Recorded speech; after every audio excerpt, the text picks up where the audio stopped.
Hi, Mystery Recapped here. Today, I'm going to explain an Argentinian crime thriller film called The Heist of the Century. Spoilers ahead. Watch out, and take care.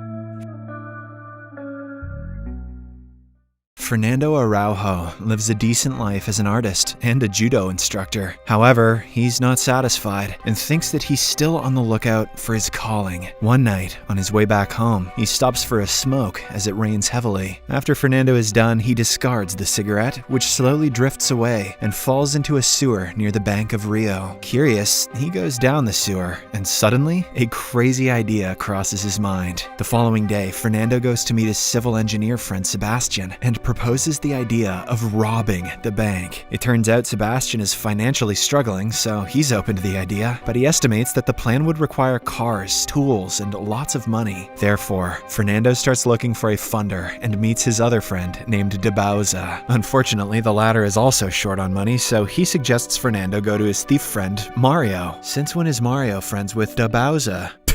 Oh god. The scene then cuts to Mario, who breaks into an office at night and immaculately steals money from a safe. He doesn't even appear worried throughout the ordeal, indicating that minor robberies like these are a piece of cake for him. The next day, Fernando meets Mario at a cafe and explains his idea. The master thief is initially disinterested, but Fernando convinces him by saying that if they pull off the heist, he would never have to steal again. Fernando then drives him to the same location and lowers a measuring tape inside the manhole right outside the bank. He also takes Mario down to the sewers to find the bottom of the tape. After some calculation, Fernando announces that they are 18 meters away from becoming millionaires. In the next scene, Fernando, Mario, and De Bauza gather to discuss the heist further. They plan to dig a tunnel into the bank, but all of the rooms inside have motion sensors. However, Fernando says that motions don't detect movements. They only identify changes in temperature. Therefore, he has made a suit out of a sleeping bag, which can help them disguise their body temperature. Now, the only problem is that he doesn't know how to open the bank vault. So, the following day, the group decides to investigate some more. Fernando takes pictures of the bank's parking lot situated behind the building before going inside with Sebastian. The latter pretends to open an account while Fernando takes pictures of the foyer. Unfortunately, he is soon caught and the security arrives. Fernando quickly tries to leave, but the security apprehends him and escorts him to the basement for questioning. Surprisingly, this was all part of the plan. Fernando uses this opportunity to closely observe the safe deposit box room. Meanwhile, the security check all of his belongings, including the camera, but they do not find any evidence and reluctantly let him go. It's then revealed that Fernando had managed to remove the memory card of the camera, but for some reason security didn't find that suspicious at all. Later, Fernando and Sebastian draw up the bank's floor plan using the pictures and their memory. Fernando then hatches a plan to break into the bank from the small room. Next, they measure the distance between the manhole and the bank using a bicycle by calculating the number of times the tire rotates. The next day, Fernando uses his knowledge of geometry to calculate the angle at which they must dig up the tunnel to reach the bank. It's also revealed that the money the group is set to steal is insured, so no one except the bank will have to incur a loss because of them. Later that night, Fernando and the others go into the sewer and start digging up the tunnel. The following day, they hire another guy named Alberto, who is set to take care of the getaway car. Fernando and the group are yet to find a way to open 400 lockers. They initially consider using a blowtorch, but it would take them 1.5 minutes per box and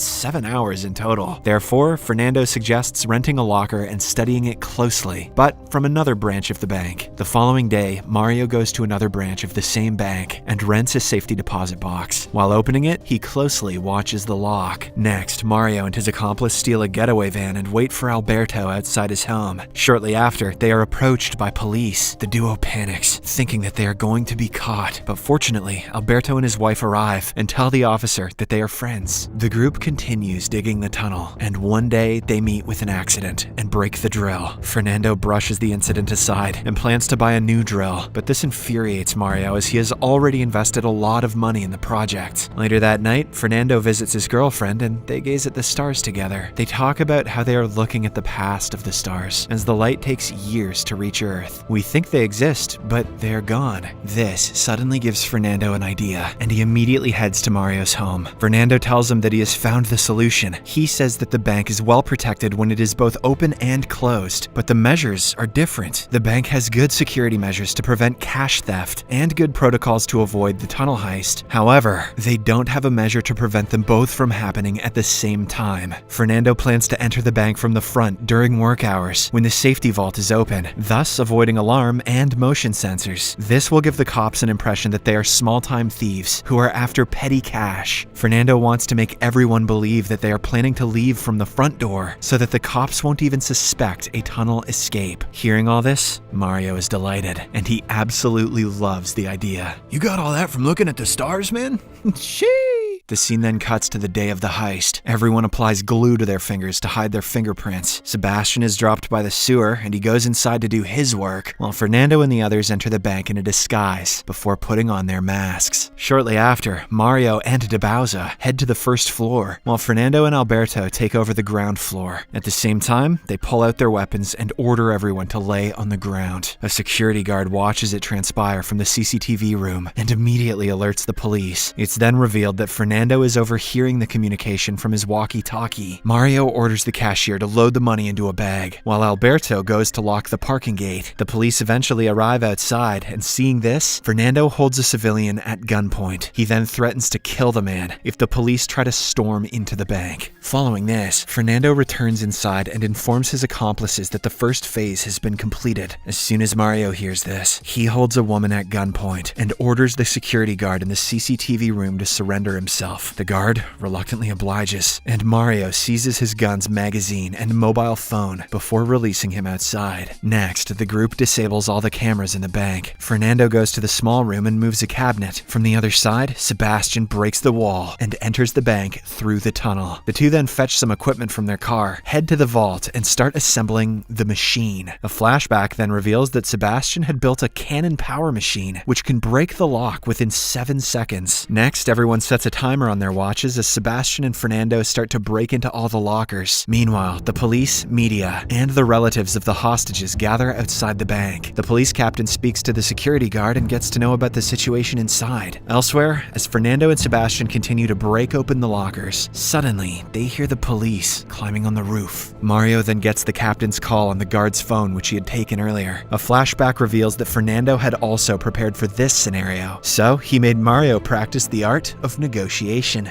Don't do it! Let me go! Back in the present, Mario speaks to the captain. I'm gonna negotiate. And orders him to remove all the forces from the terrace, threatening to kill the civilians. I'll do it! The captain obliges, but he covertly sends 2 snipers on the neighboring building. He then asks Mario about his demands, and the latter tells him that he wants to speak to the district attorney. The captain agrees to fulfill his demand and requests 1 hour of time from him. Meanwhile, Fernando and Sebastian have already unlocked a lot of lockers, recovering tons of cash, gold, and other precious ornaments. Outside, the police assess the situation. There are only 2 ways to enter the bank, from the main gate and the parking lot. However, they do not know anything about the location of the hostages. They also conclude that it is simply an attempted robbery. After a while, the captain again gets on a call with Mario and asks him to surrender. He says that the burglars haven't hurt anyone yet, so they will get away with a light sentence. The captain also offers to find him a lawyer. In response, Mario says that he will discuss it with his accomplices. All this while, Fernando and Sebastian break into more lockers, while the police wait outside helplessly. Just then, an old hostage's phone starts to ring, and it's revealed that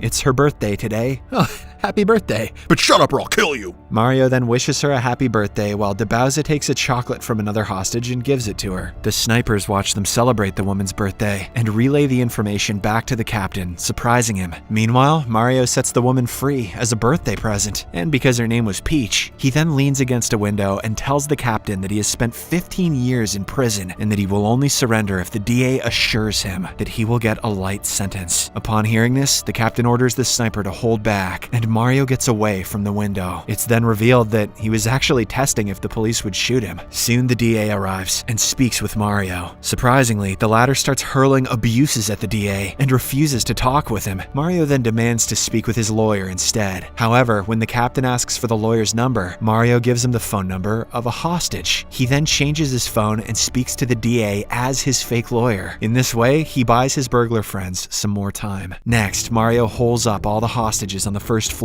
while Fernando and others finally start transporting their loot through the tunnel. Mario then switches off his mobile phone, and this makes the captain doubt if he is really serious about surrendering. Just then, he notices the manhole and figures out that the burglars have found an alternate way to escape. Meanwhile, after loading the loot on the boats, Fernando leaves all the weapons in the vault for the police. A flashback then reveals that all the weapons are actually children's toys because Fernando didn't want to hurt any civilians. Finally, Mario leaves the hostages on the first floor and joins Fernando in the small room. As soon as he does so, all the scared hostages pick up their phones and call their relatives outside. The captain also sends a troop into the sewer, while another one storms into the bank from the front. Fernando and Mario quickly clear all the evidence of the tunnel and join the others in the boat. Another flashback reveals that Fernando had also anticipated the police finding out about the sewer. Therefore, they had already built a dam to increase the water level, which would allow them to go in the opposite direction on a motorboat.